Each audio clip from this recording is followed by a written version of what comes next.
when you ask yourself, whoever you are that think you're going to support Donald Trump, think, do you believe in the Constitution? Are you going to change the Constitution? Mr. Trump. So they can kill us, but we can't kill them. That's what you're saying. You're never going to be president of the United States by insulting your way to the presidency. Let's see, I'm at 42 and you're at 3, so far I'm doing better. Doesn't matter. So far I'm doing better. You know, you started off over here, Jeb. You're moving over further and further. Pretty soon you're going to be off the end. He's got such an expressive face. Those were some of the more contentious moments from the fifth and final Republican debate of 2015, where some political observers say Donald Trump's rivals got in their best jabs against the businessman. But does it make any difference? If the polling is any indication, Trump's support only seems to grow when he engages in these battles, no matter his opponent. Here's what our Frank Luntz focus group has to say about the GOP frontrunner. Please explain the Trump phenomenon. I know some of you don't support him, but at least as Republicans, you'll explain why so many people do. So let's start with a word or phrase to describe Donald Trump. He says what we're all thinking. It's emotionally attractive, but it's somewhat erratic. He's decisive. He knows what he wants, what he doesn't want, and what the country needs. Anti-establishment, real change. He relates to the people. Everything he said, he's done. He seems to tell it like it is, and he's not beholden to the special interests. He's bold and truthful. He's been building a very successful brand for the last 20 years. So it's all positive for you. How many of you support Trump's position on Syrian refugees? Raise your hands.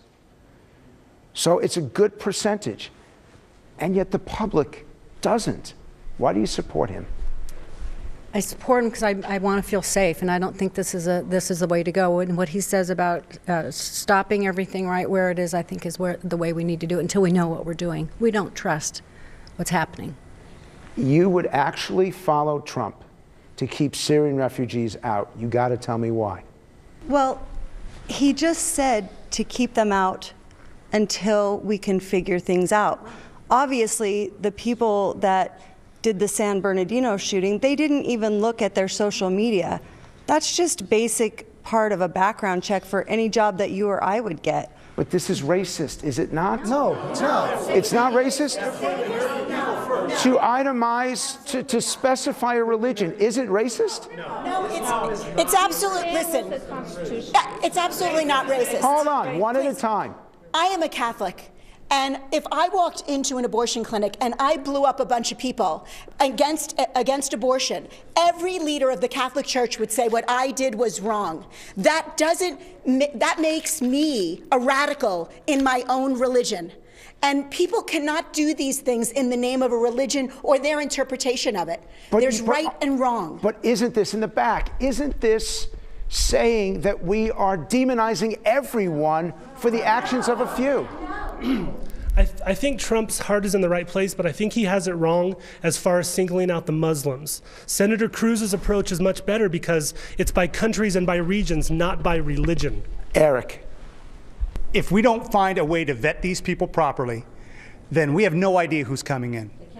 You can't let people come in that you cannot vet. And this government right now has proven that they cannot accurately vet these people. In the back.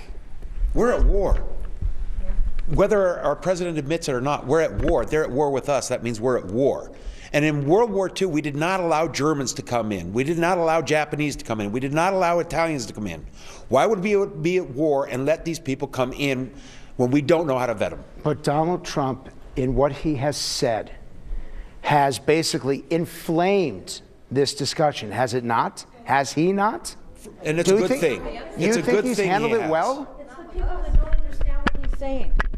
They just are not, they don't listen to what's going on. It's the young generation. If you have the young generation, the young generation are calling them racist. They're not understanding what's going on. We have to keep this country safe. What's the problem in making them wait? Right. What is the big deal about making them wait a little bit and making sure that the country is safe? Because you have singled out a religion. No, in the protection of security in America. What's the problem with that? Who's committing terror? Yeah, in the history of the nation, How many across Buddhists are everywhere, attacking they've done us? it. Okay, you know what's interesting here is that you guys have become a flash mob right here. That you actually have just started shouting out, talking over each other, showing no respect for each other, because I challenged you. But isn't that what Trump does? Yes. And you think that's a good thing? Yes. Why is it a good thing? No, he asks good questions, but he has no solutions. I mean, keeping people out for how long? 6 months, 2 years, 5 years? What if it takes 30 years? Clearly, he's the one candidate that generates this level of disagreement. Is this good for the political process? Again, as one of the youngest people here, yes or no? No, it is not good. This controversy that he is inspiring is making him a mockery and making our Republican Party a mockery with people of my generation. This is absolutely good for the conversation and for the country. We need to have a variety of diverse opinions, and we need to be adults and be able to listen to other people even when we disagree with them.